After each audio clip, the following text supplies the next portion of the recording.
ក្តៅៗស្ថានភាពនៅព្រំដែននៅពេលនេះកំពុងតែក្តៅគគុកហើយបងប្អូនទាំងគ្នាតែថៃ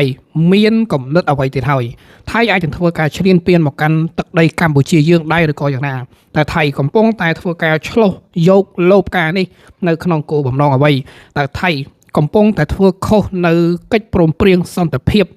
កម្ពុជានិងថៃដែរឬក៏យ៉ាងណាបងប្អូនទាំងគ្នាថ្មីនេះបើយើងយកតាមប្រភពមួយបាទគឺតែងតែធ្វើការលើកឡើងពីខាងយោធារបស់ថៃដែលគាត់បានសរសេរថា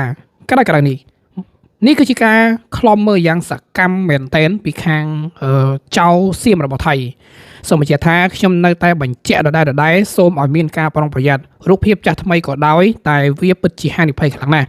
សៀមវាថាកម្លាំងកំពុងតែសាងសង់លិនដ្ឋានថ្មីជាច្រើនយ៉ាងឆាប់រហ័សនៅតំបន់ប្រាសាទព្រះវិហារខាងក្រោមនេះគឺជារូបភាពសៀមបង្ហាញនៅព្រឹកថ្ងៃទី26ខែ1ឆ្នាំ2026វាក៏បានបន្ថែមនៅរូបភាពយ៉ាងច្បាស់អំពីសំណង់ដ៏រឹងមាំជាពិសេសគឺការប្រើប្រាស់នៅបន្ទះថ្មធំជាក្របខ័ណ្ឌរចនាសម្ព័ន្ធដើម្បីបង្កើតនៅកម្លាំងឬក៏គេហៅថាស្ថិរភាពនៅលានដ្ឋានទាំងនោះអញ្ចឹងភាពតានតឹងរវាងកម្ពុជានិងថៃនៅពេលនេះកំពុងតែបន្តទៀតហើយដោយសារតែនេះគឺជាភាពមិនច្បាស់លាស់ទាំងកម្ពុជានិងថៃកំពុងតែដាក់ការសង្ស័យគ្នាបាទថៃថ្មីនេះមែនតើបានធ្វើការចោទប្រកាន់មកកាន់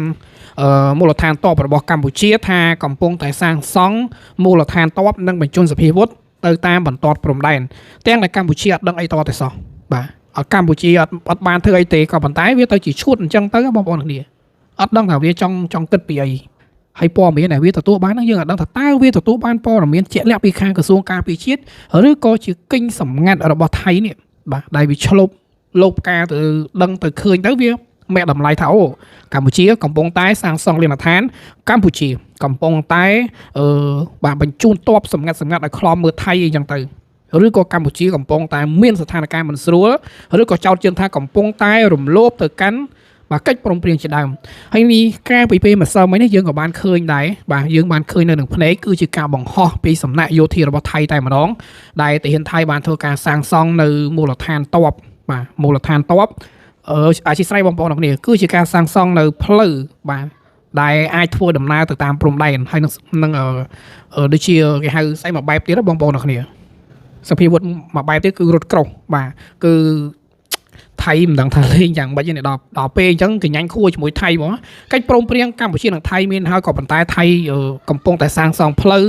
អីហ្នឹងគឺសម្បើមដៃខ្លាំងមែនតើហើយការសាងសង់ផ្លូវហ្នឹងមិនមែនសាងសង់ផ្លូវនៅតាមភូមិតាមអីណាសាងសង់ផ្លូវទៅកាន់គៀកព្រំដែនតែម្ដងបាទថាការវាយជាមួយនឹងកម្ពុជាវគ្គមុនវាពិបាកនៅក្នុងការជញ្ជូនសភាវុធឬក៏មិនឬក៏វាត្រៀមរួចទៅហើយវាត្រៀមគេហៅថាត្រៀមផ្លូវដឹកជញ្ជូនសភាវុធដើម្បីធ្វើការវាយជាមួយនឹងកម្ពុជាយើងនឹងថាថៃវាបាននិយាយថាវាយតែ3ថ្ងៃទេគឺកម្ពុជានឹងលុតជង្គង់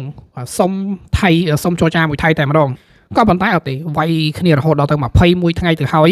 កម្ពុជាអត់មានសុំចរចាទេបាទកម្ពុជាស្ងាត់ខ្លាំងមែនទែនក៏ប៉ុន្តែទប់ទល់បានច្រើនកន្លែងបាទបើទោះបីជាបាទខាងកងកម្លាំងកម្ពុជារបស់យើងស្លាប់បាទបើយើងនិយាយពីការស្លាប់របស់ទាហានយើងក៏គួរសមដែរក៏ប៉ុន្តែសរសើរពួកគាត់អង្គអាចក្លាហាននៅក្នុងការទប់ទល់ជាមួយនឹងសត្រូវបានអញ្ចឹងបានជាថៃវាតតម្រេះវាយយ៉ាងម៉េចវាយមិនឈ្នះវាយយ៉ាងម៉េចវាយមិនចូលឥឡូវវាកំពុងតែបាននៅពេលដែលមានកិច្ចព្រមព្រៀងកិច្ចចរចាអូខេវាឈប់សិនក៏ប៉ុន្តែថ្មីនេះវាកំពុងតែសាងសង់នៅផ្លូវទៅកាន់ព្រំដែនហ្នឹងគឺច្រើនកន្លែងខ្លាំងមែនទែនបងប្អូនទាំងគ្នាហើយផ្លូវទាំងអស់នោះយើងអត់ដឹងថាតើគោលបំណងរបស់ពួកវាធ្វើនេះដើម្បីអ្វីបាទហើយក៏មិនដឹងថាអ្នកណាជាអ្នកបញ្ជាដែរព្រោះអីមកទល់នឹងពេលនេះថៃអត់មាននាយករដ្ឋមន្ត្រីទេបាទគឺភូមិភាគ1ភូមិភាគ2មេតបគេហ្នឹងគឺគេគ្រប់គ្រងទៅតាមតំបន់គេរៀងខ្លួនដោយសារតែមកទល់នឹងពេលនេះយើងបានដឹងថាថៃកំពុងតែវក់ជាមួយនឹងសង្គ្រាមបាទជាពិសេសពលជាមួយនឹងអំណាចពលជាមួយនឹងការប្រើប្រាស់នៅសភាវុធបាទធនធំមួយចំនួនរបស់ពួកវាជាពិសេសគឺ S16 របស់វាយន្តហោះចម្បាំងហើយថ្មីនេះថៃក៏បានសុំចរចាទិញអាវុធពីខាងសហរដ្ឋអាមេរិកផងដែរក៏ប៉ុន្តែបើតាមព័ត៌មានមកគឺថៃអាមេរិកអត់លួចថៃទេស្ថានភាពពងអត់តានតឹងអាពួកគេបាញ់នោះវាទៅសុំចរចាទិញអាវុធពីថៃមកវិញសុំចរចាទិញអាវុធធនធំឬក៏យន្តហោះចម្បាំងពីសហរដ្ឋអាមេរិកឬថាប្រុងទិញ S35 ទៀតបងប្អូនអរគ្នាអានោះបើសិនជាបាន S35 មែនមិនដឹងថាវាហ្នឹងបាទប្រមាថនឹងមើលងាយយើងកម្រិតណាទេអញ្ចឹងសម្រាប់ខ្ញុំជាប្រជាជនមួយរូប ខ្ញុំក៏ស្នើទៅកាន់ថ្នាក់ដឹកនាំដែរអាចទេយើងមានយន្តហោះចម្បាំងអាចទេយើងមានសភាវុធធនធ្ងន់ដែលយើងអាចទិញយកមកដាក់នៅក្នុងប្រទេសយើងកុំឲ្យអីកុំឲ្យពួកថៃនេះវាមើលងាយយើងពេករាល់ថ្ងៃនេះពួកប្រមាថកម្ពុជាយើងខ្លាំងមែនទែនបើសិនជាយើងជាប្រទេសមហាអំណាចដូចចិនដូចវៀតណាមវិញណាជួយថាពួកនេះវាគ្មានហ៊ានកអើតកតោមួយយើងទេក៏ប៉ុន្តែរាល់ថ្ងៃយើងអត់មានអីសោះដល់ពេលអញ្ចឹងពួកវាមើលងាយខ្លាំងមែនទែនអញ្ចឹងសម្រាប់ព័ត៌មានយើងសូមបញ្ចប់តែប៉ុណ្្នឹងហើយបើសិនជាមានព័ត៌មានអាប់ដេតជាបន្តទៀតថាតើស្ថានភាពនៅព្រំដែនបាទថៃមានវិវត្តភាពយ៉ាងណាយើងនឹងតាមដានជាមួយគ្នាបន្តទៀត